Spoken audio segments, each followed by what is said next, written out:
අද අපේ ළම පන්සලට දානේ පූජා කරා. හස්බන්ඩ්ගේ අම්මා නැති වෙලා අවුරුදු 9ක් පිරෙනවා ජූනි 10 වෙනිදාට.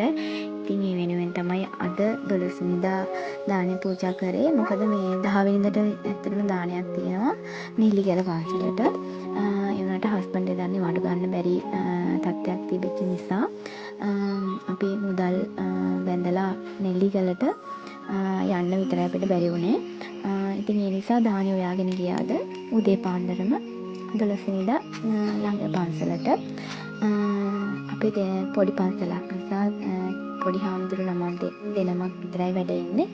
ඉතින් මට හිතුණා මේ බත්ම හොයාගෙන යනවට වඩා වළඳන්න ආස වෙයි කියලා රොටි තෝසේ පෑන් කේක් එතකොට අපි පාන් ටෝස් කරලා සීනි සම්බොල දාලා කිරිබත් වගේ දේවල් හදන් ගියා. වළඳන්න ආස වෙයි කියලා. මොකද තව අපිට තියෙන අද තියෙනම දානයක් නෙමෙයි අපි අමතරව බාරගත්ත දානයක් නිසා තව සායක දානෙකුත් තිබුණා. ඒගොල්ලෝ බත් හොයාගෙන ඇවිල්ලා තිබුණා. ඉතින් මිනිස්සුත් මේ වගේ දේවල් අරන් ගියා. අද නම් මට ගොඩාක් සතුටුයි හිතේ හැටියට දානේ පූජා කර ගන්න පුළුවන් වෙච්ච නිසා.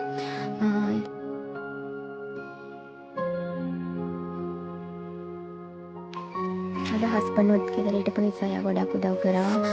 පාන්දර 3ට හැරියේ. ඒ නිසා අපි කලින් දවසේ ඉඳන් පුළුවන් දේවල් ලෑස්ති කරලා තියාගත්තා. සීනි සම්බෝල ටෝස්ට් කරන එකට සීනි සම්බෝල කලින් දවසේම රෑ හදලා තියාගත්තා. ඒ වගේම පෑන් කේක් ටික කලින් දවසේ රෑ හදලා තියාගත්තා. උදේ තෝසෙයි රොටි ටිකයි කිරිබත් ටිකයි පාන් ටික ටෝස්ට් කරගත්ත එකයි තමයි කරන්න තිබ්බේ.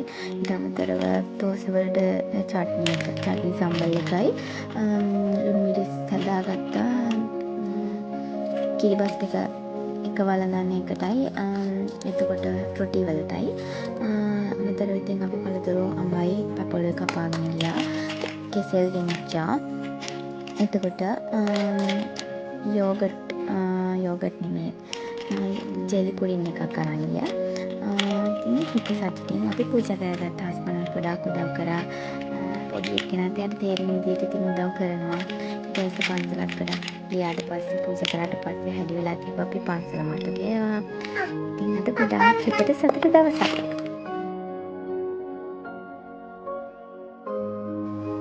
බලන් ඉන්න හැමෝටම මේ පින් අනුමෝදන් වෙන්න කියලා මම ප්‍රාර්ථනා කරනවා. ඒ වගේම මගේ අම්මට, එයාගේ අප්පච්චිට, මගේ අප්පච්චිටත් මේ පින් අනුමෝදන් වෙන්න කියලා මම ප්‍රාර්ථනා කරනවා.